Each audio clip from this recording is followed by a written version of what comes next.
नाम की बीवी। रवि बड़े बाप का बेटा था। सिर्फ खाना पीना और मौज मस्ती ही उसका शौक था। माता पिता उसकी इन्हीं हरकतों से परेशान रहते थे। रवि बेटा, जिंदगी का कोई भरोसा नहीं है।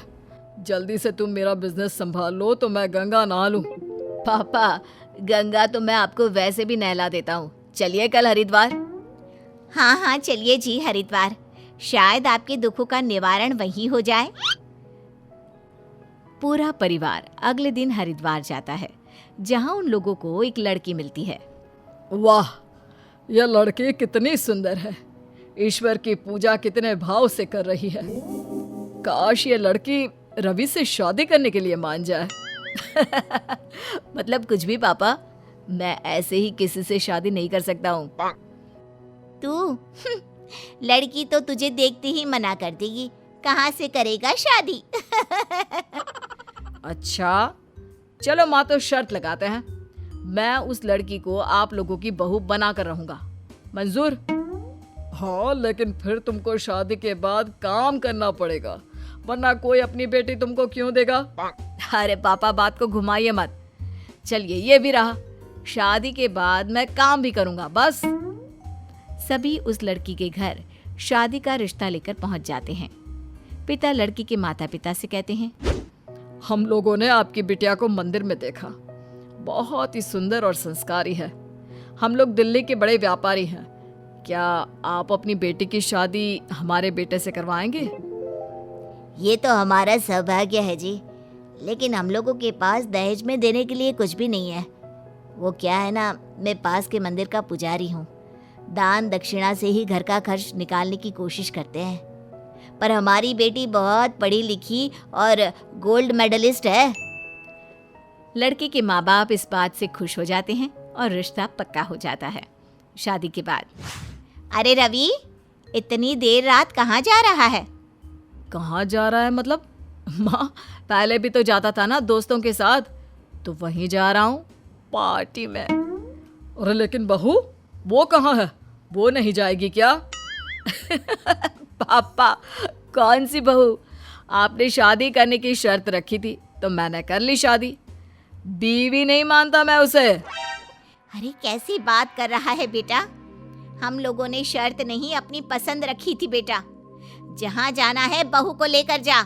बिल्कुल, और अगर बहू साथ नहीं गई तो समझ ले बेटा, तुझे हम जायदाद से बेदखल कर देंगे।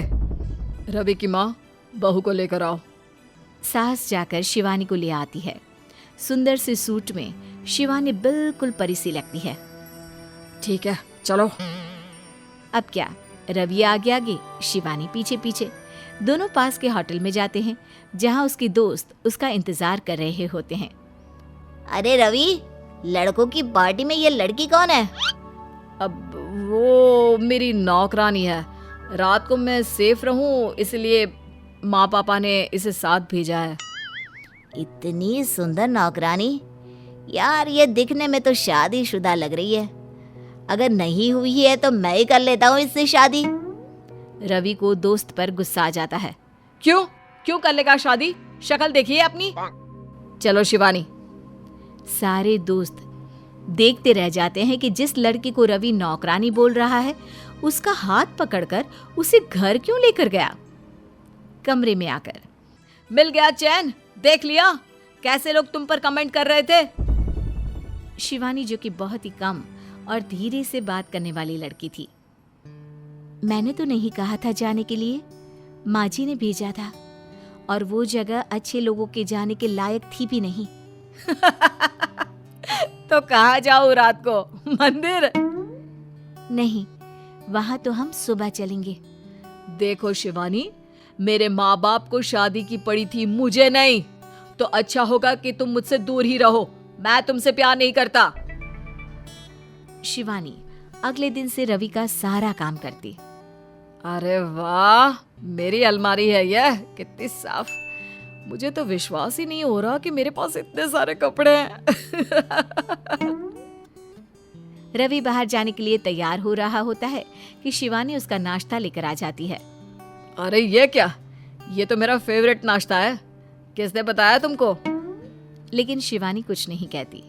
बस चुपचाप उसका सारा काम करती है। एक रोज रवि तैयार होकर जूते ढूंढ रहा होता है कि उसकी नजर शिवानी पर पड़ती है, जो रवि के जूते साफ कर रही होती है।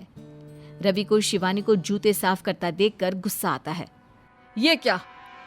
सुनो, ज्यादा मेरी बीवी बनने की कोशिश मत करो। मेरे मम्मी पापा को बड़ा घमंड था कि तुम मुझसे शादी नहीं करोगी। जरा बुलाओ उन लोगों को और दिखाओ तो कि तुम तो मेरे जूते भी साफ कर रही हो। शिवानी रवि की बात सुनकर रोने लगती है, लेकिन क्या करती। बड़ा घर, नौकर चाकर, तो खाना बनाने का भी कोई सीन नहीं था। सारा दिन करती भी क्या। एक दिन शिवानी ससुर जी से कहती है, पिताजी, मैंने अर्थशास्त्र से एमए किया है। क्या मैं आपके साथ आपका बिजनेस ज्वाइन कर सकती हूँ? मैं काम सीखना चाहती हूँ। हाँ हाँ बेटा, इससे अच्छा और क्या होगा। वैसे भी जो है सब तुम लोगों का ही तो है। अब रवि की आदतें तो तुम्हारे सामने ही है। शिवानी ससुर जी के साथ ऑफिस जाने लगती है और रवि सारा दिन घर पर। शिवानी, ओ शिवानी, मेरे लिए मैगी तो ले आओ। थोड़ी देर में एक नौकर हाथ में मैगी का कटोरा लेकर खड़ा हो जाता है। क्यों? शिवानी मैम कहाँ है तुम्हारी? उन्हें भेजो। बोलो रवि साहब बुला रहे हैं। तभी माँ आ जाती है और नौकर को जाने के लिए कहती है। फिर, देख रवि, शिवानी ने तो पापा के साथ बिजनेस संभाल लिया है। वो अब रात में आएगी। तू एक काम कर, जाकर सो जा, क्योंकि तुझे तो काम करना है नहीं। रवि को शिवानी की आदत पड़ चुकी होती है।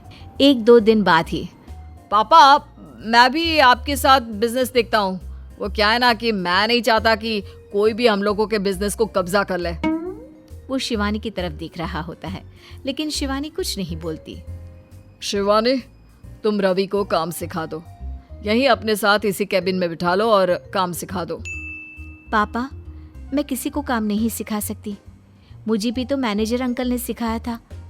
वो हम लोगों के साथ 25 साल से हैं और रवि को तो बेटी की तरह मानते हैं। मुझे यकीन है कि वही रवि को सिखा सकते हैं। अरे हाँ हाँ बेटा, ये बात भी सही है। रवि, शिवानी से नहीं, तुम मैनेजर से काम सीख लो। रवि शिवानी के कैबिन में बैठने ही वाला होता है कि शिवानी एक ऑफिस बॉय को बुलाती है। रमेश, ये मेरा सारा सामान बाहर वाली टेबल पर रख दो। आज से मैं वहीं बैठूंगी। रवि समझ जाता है कि शिवानी उससे दूर रहना चाहती है। देखो, कोई बात नहीं, वैसे भी तुम तो सिखा नहीं रही हो। मैनेजर अंकल ही सिखा रहे हैं तो मैं ही वहां चला जाता हूँ। रवि को बुरा तो लगता है कि शिवानी उसे इग्नोर कर रही है, लेकिन क्या करता। फिर शाम को घर जाते वक्त, शिवानी, मेरी कार से घर चलते हैं। मैं पापा को कह देता हूँ कि वो चले जाए। शिवानी कुछ नहीं बोलती और ससुर की कार में जाकर बैठ जाती है। अब रवि का गुस्सा 7वें आसमान पर चढ़ जाता है। वो रात को दोस्तों के पास चला जाता है। क्या है यार, आज तो मुझे पार्टी में भी मजा नहीं आ रहा। कहीं उस नौकरानी की याद तो नहीं आ रही है ना? रवि उन लोगों से कुछ नहीं कहता और घर आ जाता है। देखो शिवानी, मुझसे बात करो ना, मुझे ये अच्छा नहीं लग रहा। मैं तुमसे माफी मांगता हूँ बस। माफी? मुझसे? क्यों? आप तो लोगों को यही कहते हैं ना कि मैं आपकी नौकरानी हूँ। रहने दीजिए। रवि को गलती का एहसास होता है और वो सभी दोस्तों के सामने शिवानी को बीवी के रूप में अपना लेता है।